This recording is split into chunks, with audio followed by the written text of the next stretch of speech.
Bom dia, é um prazer estar aqui com vocês e tem uma vantagem de ser última, que a gente já não tem mais nada para falar, né? Depois de um dia excelente como esse hoje, eu acho que resta pouco a comentar. Agradecer o convite da Débora, da América, da Anshan, para participar aqui, é um privilégio para mim estar aqui comigo. Eu diria que o empresário da indústria química tem uma relação de amor e ódio com os acordos comerciais. De amor, porque dentro das nossas fábricas, as nossas fábricas são muito produtivas e muito competitivas.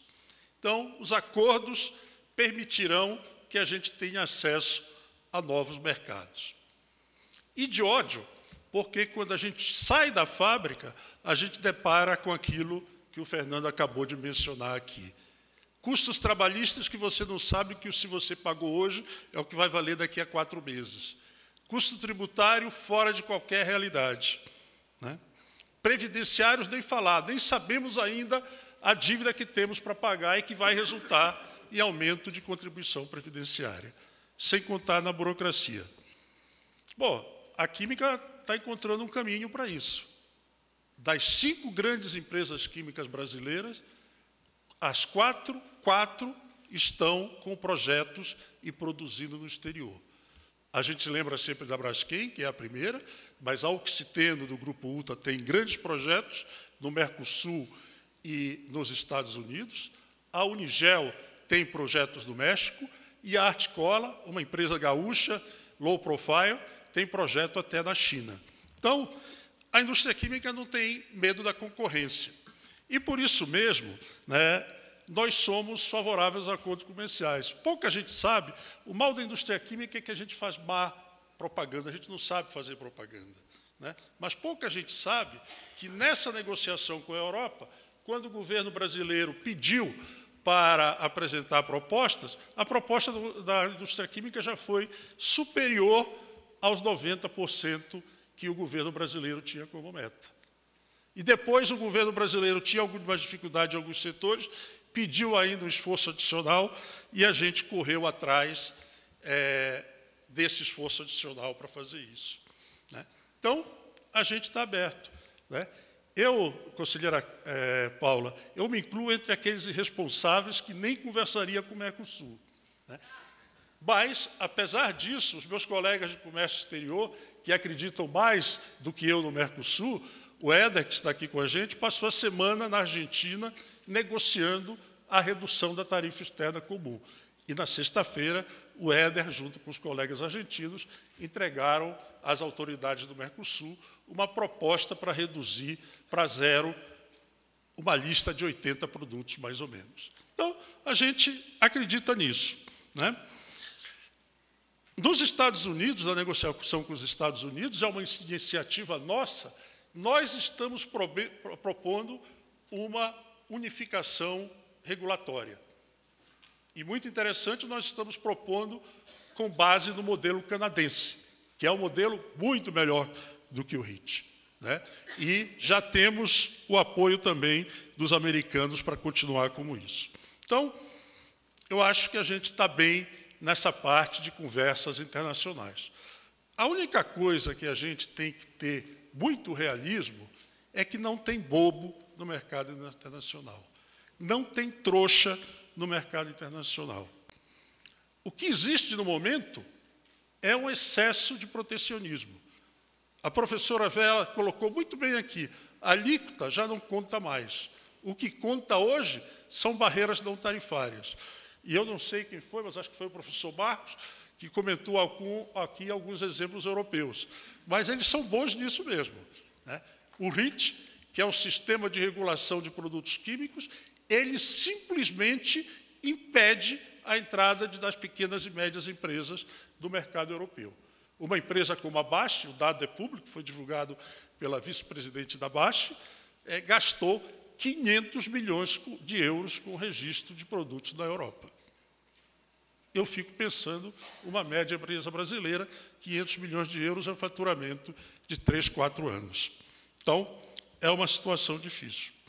Além disso, já foi comentado aqui também, é muito interessante que os europeus querem acesso ao nosso mercado de indústria e de serviço, porém, não querem, de forma nenhuma, liberar o acesso ao mercado agrícola, porque eles são absolutamente ineficientes. E eu digo mais, não vão liberar, porque lá é a agricultura familiar que conta voto e não tem um político europeu que esteja disposto a bancar um acordo comercial nessa situação, né?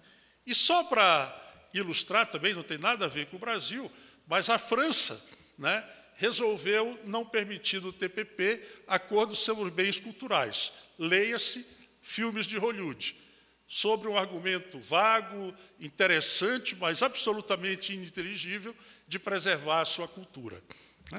Então, não tem bobo no mercado internacional. E os Estados Unidos não são menos bobos também, não são mais bobos também, né? Os Estados Unidos proíbem a exportação de petróleo e só permitiram a exportação de gás este ano. Então, não vamos dizer, é a pátria do livre comércio, mas proíbe também. Isso sem falar dos asiáticos, que mantêm a moeda desvalorizada artificialmente há muitos e muitos anos. O Japão, ano passado, desvalorizou mais uma vez. Por isso, nós da Abiquim, além da abertura comercial, nós defendemos um forte projeto de estímulo à competitividade da indústria brasileira na área química. O primeiro, agregar valor ao petróleo e o gás do pré-sal.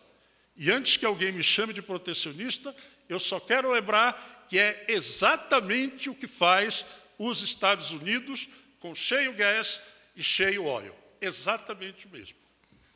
E antes que alguém fale que eu quero acabar de destruir a Petrobras, eu não estou falando no petróleo da Petrobras. Eu estou falando no petróleo e no gás que pertence à União pelo regime de partilha e que a PPSA tem a obrigação de comercializar, no Brasil ou fora do Brasil.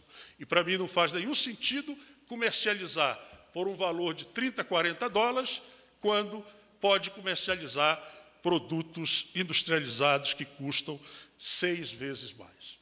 E, além disso, e na questão de inovação, nós tivemos um profundo apoio do governo da presidente Dilma Rousseff, através da CNI. Na área de inovação, nós conseguimos criar 3 institutos senais de inovação: o Instituto Senai de Inovação de Biotecnologia, no Rio de Janeiro, o Instituto Senai de Inovação na Química Verde, no Rio de Janeiro, e o Instituto Senai de Inovação de Biomassa, em Mato Grosso. Vão produzir efeitos daqui a 2 ou 3 anos? Definitivamente não. Mas eu tenho certeza que daqui a 5, 10, 15 anos, nós vamos começar a ver o resultado desse esforço em investimento em pesquisa e desenvolvimento. E, adicionalmente a isso, eu acho que a gente tem que começar a combater mais severamente as práticas desleais do mercado internacional, né?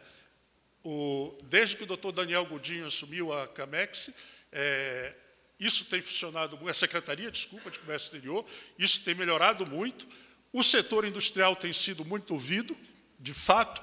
Nas negociações com a Europa, demos, nós da Abiquim, o palpite que quisemos, fomos muito ouvidos pelo doutor Daniel e pela Secretaria.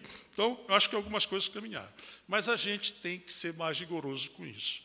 A gente precisa combater rigorosamente o dumping cambial. Não dá para permitir que o país asiático desvalorize artificialmente sua moeda e faça de conta que está tudo bem.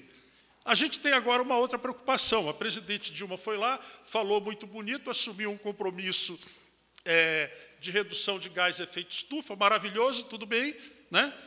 Só que um estudo que deve ser divulgado nos próximos dias vai mostrar que, a partir de 2025, é bom a indústria brasileira se preocupar muito com isso. Enquanto isso, a Índia propõe aumentar a sua emissão de gases de efeito estufa. Enquanto a isso, a China só vai reduzir a sua emissão de gases de efeito estufa se seu PIB crescer acima de determinado patamar.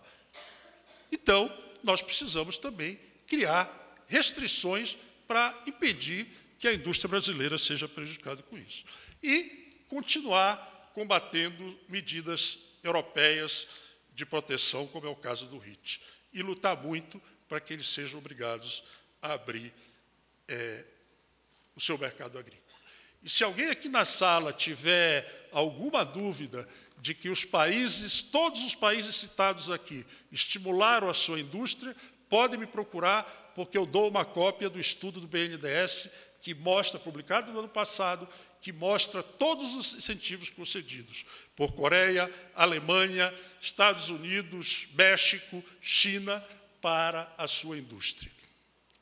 Atualmente, hoje, no dia de hoje, a Alemanha subsidia a energia eólica e tem um programa industrial chamado Industry 4.